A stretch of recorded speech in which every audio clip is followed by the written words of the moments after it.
I think we just found our lunch. Welcome to the 2025 Nakama Podcast Anime Awards. Here's your host.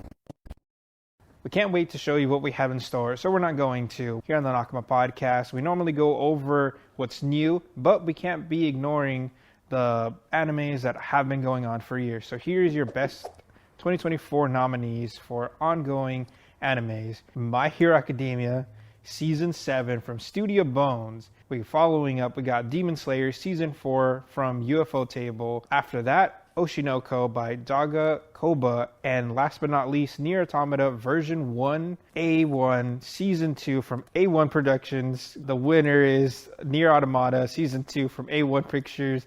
But stay tuned, we have special guests and 20 other categories to go through. Up next, we have the award for Best Original Anime. But first, I'd like to remind everyone to join us on the official Nakama Podcast Discord. We also have a Patreon.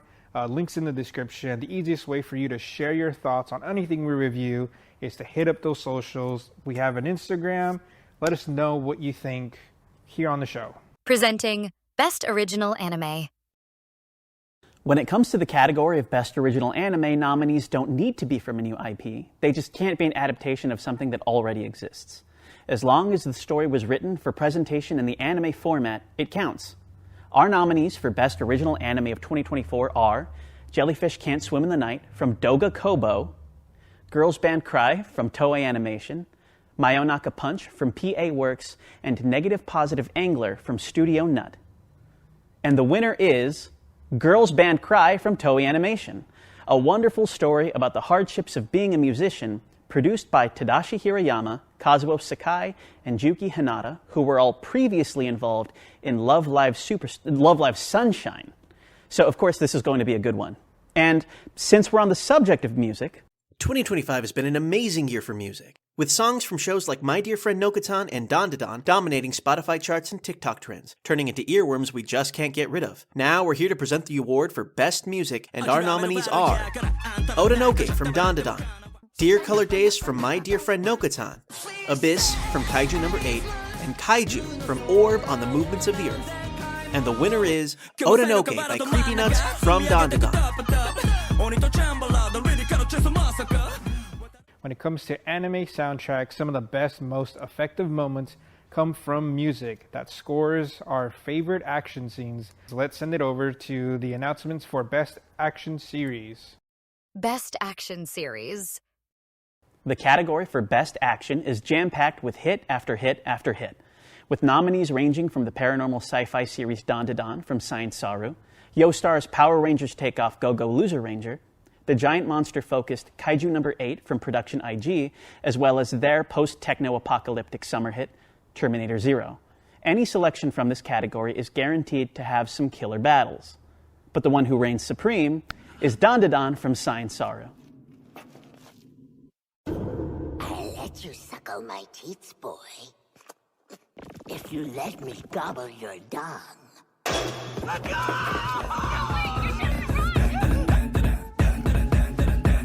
Our next award is the recognition of my favorite genre in anime. That's isekai, stories where you get transported to another world, either because you died, or you found a secret tunnel, or you bought a new video game. Think Alice in Wonderland, The Wizard of Oz, or even The Matrix. So here's our nominees for Best Isekai.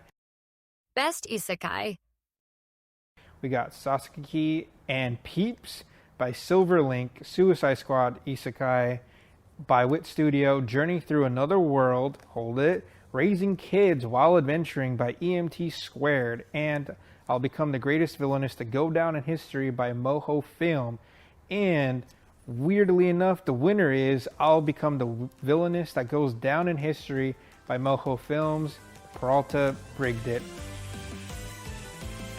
Stepping into an adjacent realm, I'm going to be handing it off to a show of the friend of the show, a longtime member of the Nakama Podcast, Houston, here giving us the nominees for Best Fantasy Series. Best Fantasy. Sword and Sorcery, Mighty Warriors aplenty, everything that you love, and of course, MILFs. That's monsters that we like to fight. Talking, of course, about the fantasy anime genre that borrows heavily from the likes of course, Tolkien and The Lord of the Rings, or Robert E. Howard and the Conan series, and occasionally H.P. Lovecraft for those spooky vibes that we've all come to love.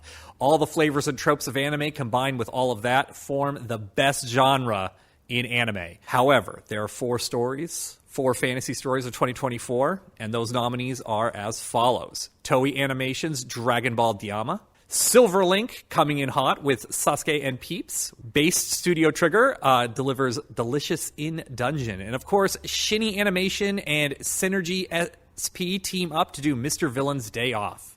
But there can only be one winner, right? Only one winner, and that winner is Delicious in Dungeon by Based Studio Trigger.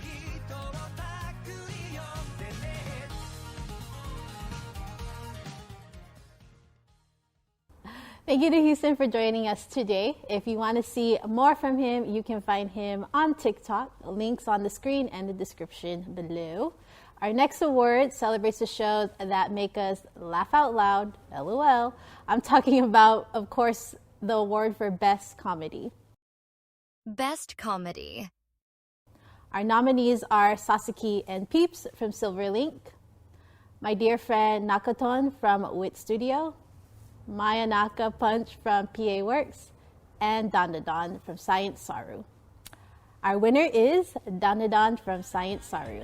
Congratulations!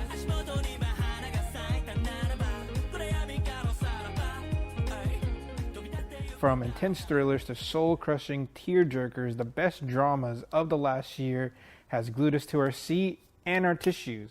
Here is your nominees for Best Drama. We got Uzumaki from Project IG and William Street, Jellyfish Can't Swim Alone, or Can't Swim in the Night by Doga Koba, and Negative Positive Angler from Studio Nut, and last but not least, Orb on the Movements of the Earth from Studio Madhouse. And the winner is the super long one, Orbs on the Movement of the Earth from Studio Madhouse. Make it shorter, guys. We're recording this just days after Valentine's Day, and you can feel that love is still in the air. The sun is shining, the birds are chirping, and single folks across the country are once again begrudgingly downloading Hinge, hoping they don't get ghosted by yet another tech bro with a crypto coin rug pull startup, or a woman with enough crystals in her room to make Thanos jealous. But I wouldn't know anything about that. I've been married for years. I already made it out of those trenches. So if you're still in them, sucks to suck, womp. Now we're on to romance. Best Romance. Your nominees are Grandma and Grandpa Turn Young Again from Studio Gecko, Blue Box from Telecon Animation Film and TMS Entertainment, 365 Days to the Wedding from Ashi Productions, and Alia Sometimes Hides Her Feelings in Russian from Doga Koba. And the winner is Blue Box from Telecom Animation Film.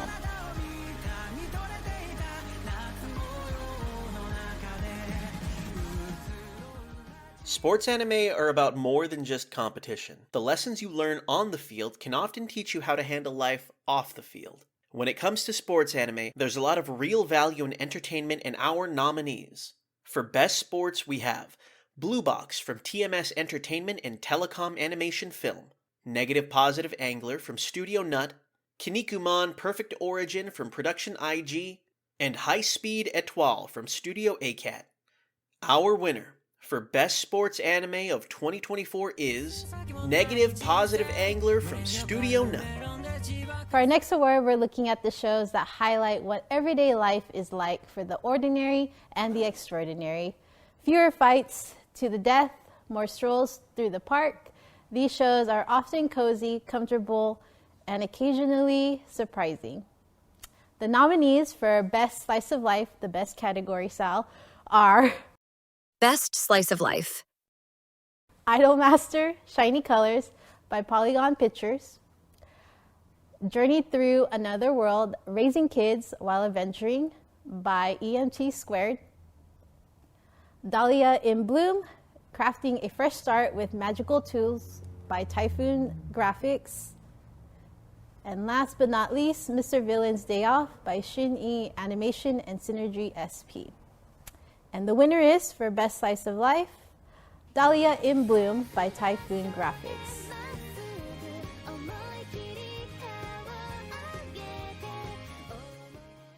Not every anime that deserves an award came packaged in a regular 20-minute episode in 2024. They gave us plenty of movies, OVAs, and special episodes that we can't pass up. Best movie or special? The category pays tribute to the great stuff that we go out of our way to watch. So the nominees for Best Movie or Special are One Piece Fan Letter from Toei Animation, Spy X Family Code White from Wit Studio and Cloverworks, A Rascal Does Not Dream of Knapsack Kids from Cloverworks, and Look Back from Studio Duran. And the winner is Look Back from Studio Duran, which was rigged. One Piece should have won.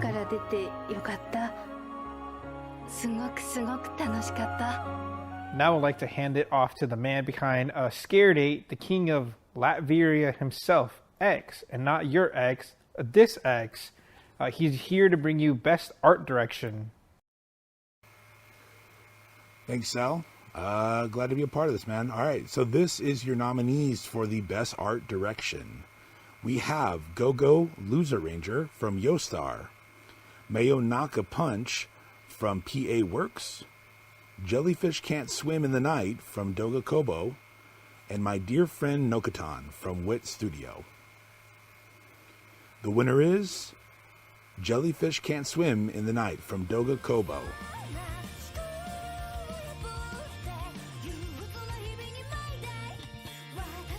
While we're talking about art, let's jump over to the most obvious category, Best Animation Studio, brought to you by Brittany from Spencer_Pirates.tcg. Follow them. They do a lot of One Piece card related stuff. Great content, great card magic. Best Animation Studio. There are categories where winners are obvious and categories where every nominee deserves an award, and this is definitely more the latter. Every single nominee brought us amazing visuals, whether they were incredible fight scenes, consistent quality, or masterful uses of color. It would be unfair to pit them against each other, but they did it anyways. For Best Animation Studio, our nominees were Wit Studio, Production IG, PA Works, and Science Saru. The winner is PA Works.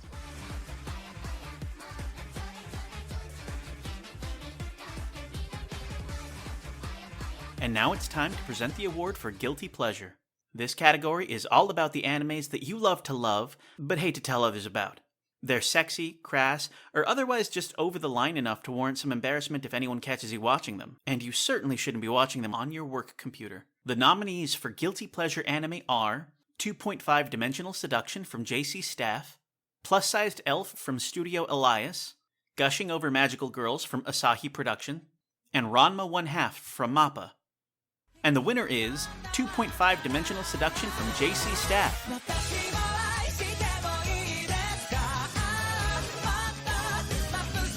We're going to be celebrating the best women in anime of last year. Our special guest, Charlie from Spencer Pirates TCG, is going to be presenting the Best Waifu Award.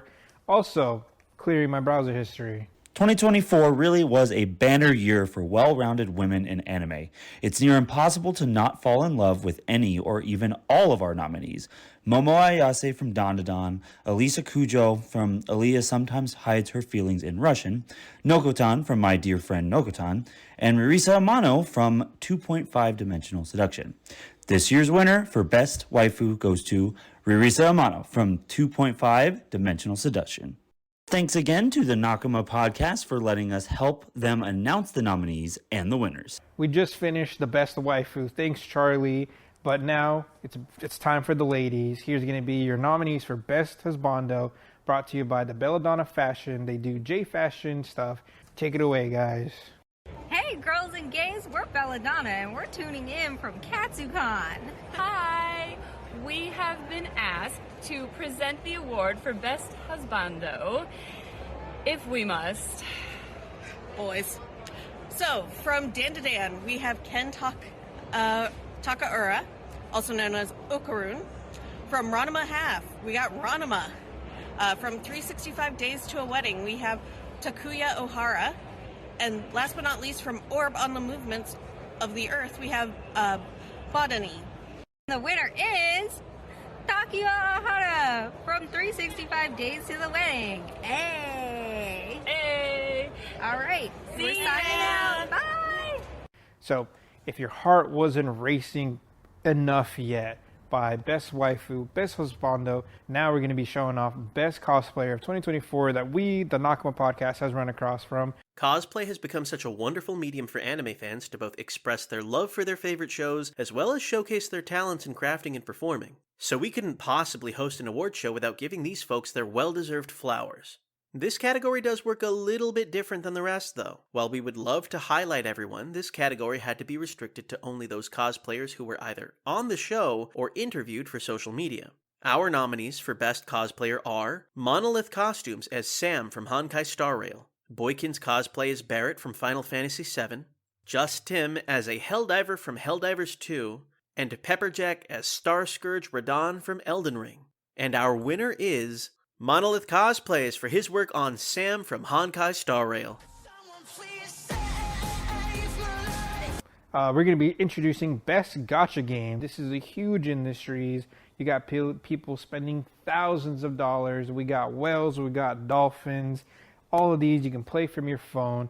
Here's your nominees for Best Gacha Game. You got Pokemon TCG from Pokemon Company. You got Goddess of Victory, Nikkei from Shift Up, Zenless Zone Zero from MiHoYo, and Honkai Star Rail also from MiHoYo. And the winner is, weirdly enough, Pokemon TCG Pocket. Thanks, Nintendo. Presenting the best anime pet.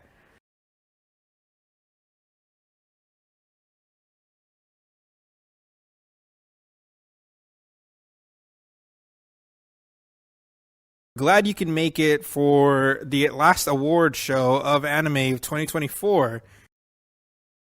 Let's say this as awkwardly and as messed up as we can. Starting off with your nominees with Peralta. First one is Dandadan from Science Saru. Then we have Delicious in Dungeon by the Based Studio Trigger. We got Kaiju number 8. Hopefully this wins by Project IG. Production. Same thing. Fail. And 2.5 Dimensional Seduction from JC Staff. The winner is... It's Don Don Don Don. Science Saru. Yay!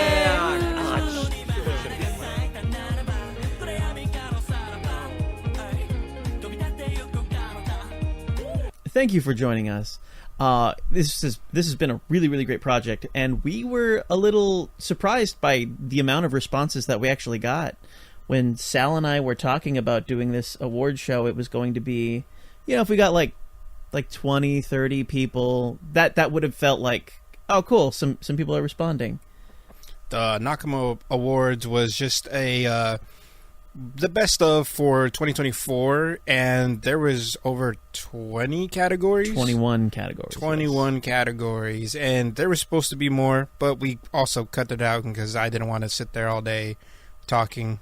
We were really happy to have a few of our friends of the show come in to be able to do some of these awards. I think the Spencer Pirates taking care of, it was Best Waifu Studio and Best Studio, right? Mm-hmm. And they got back to us immediately, so kudos to them. But the categories that I tend to like was the isekai and the fantasy. It's pretty well known that that's my genre, and I was not happy with the picks for a lot of these, actually. Dragon Ball Z fantasy. Dragon Ball Z is objectively fantasy. There's we only just don't tend to think of it that way. There's only one magic thing, and it's the dragons. The rest is just punchy guys and science fiction stuff. I'd say science fantasy. It's more Star Wars than Star Trek. Where's Farron? That was the one so many people asked about. So many. And that one was on continuing anime. It didn't make the cut, but it was on continuing anime initially. A lot of people forget that came out not this last year, but fall of the previous year. It just continued into winter, and so people remembered it being something they enjoyed last year. But it started outside of the time frame of where we decided to pull from. Yeah, because that was definitely one where that was the question. Every single person that I spoke to in person or over the internet was, where's Fryren? Where's Fryren? Where's Fryren? And then like, it doesn't qualify for most of these things. When I decided to make the Nakama podcast, I brought this up before.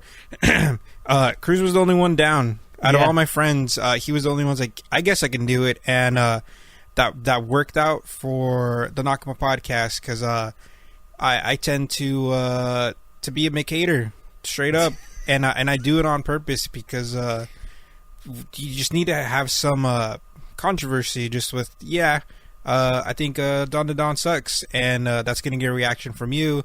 And there's people who are going to relate to that where it's just like, Don does suck. This guy knows what he's talking about.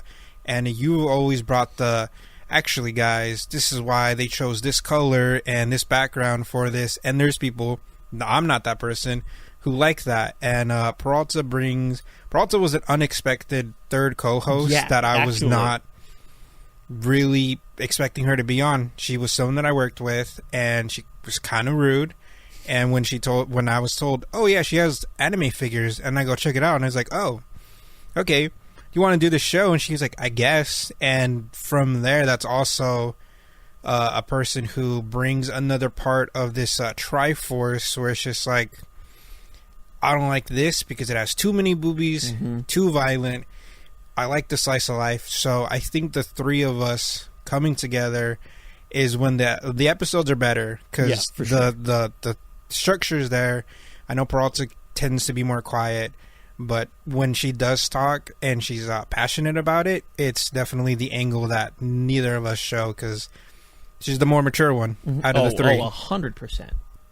All in all, this whole experience has been like really kind of crazy, but cool. It's been neat being able to do all these shows over these last few years, go into Fanime, Crunchyroll Expo when that was a thing, and it should be a thing again. GalaxyCon. I mean, it's been neat being able to meet a bunch of people, being able to, experience all of that around us all the time.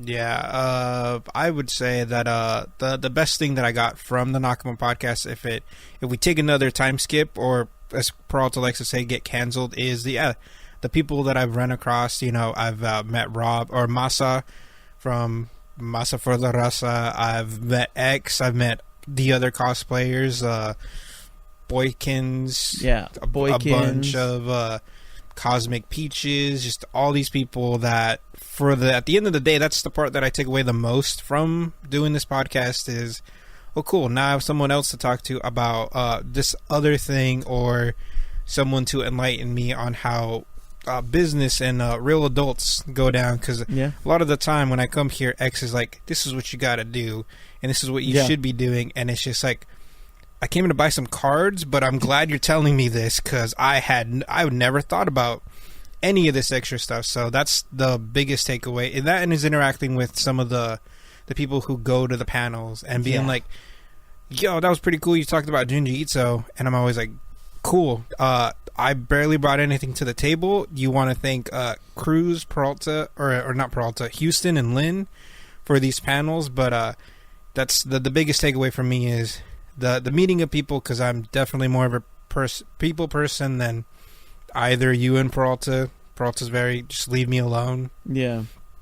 Thank you for everybody who helped put this award show together. Yeah, big shout out to Sacred 8. Hell yeah. Or Scared 8, whichever. I can't read, I'm dyslexic, whatever it says outside. And Masa for almost coming through, but it was his birthday, so it makes sense. His birthday, yeah. And just everyone who tags along. We're all Nakamas, I guess, now. Hell for reals.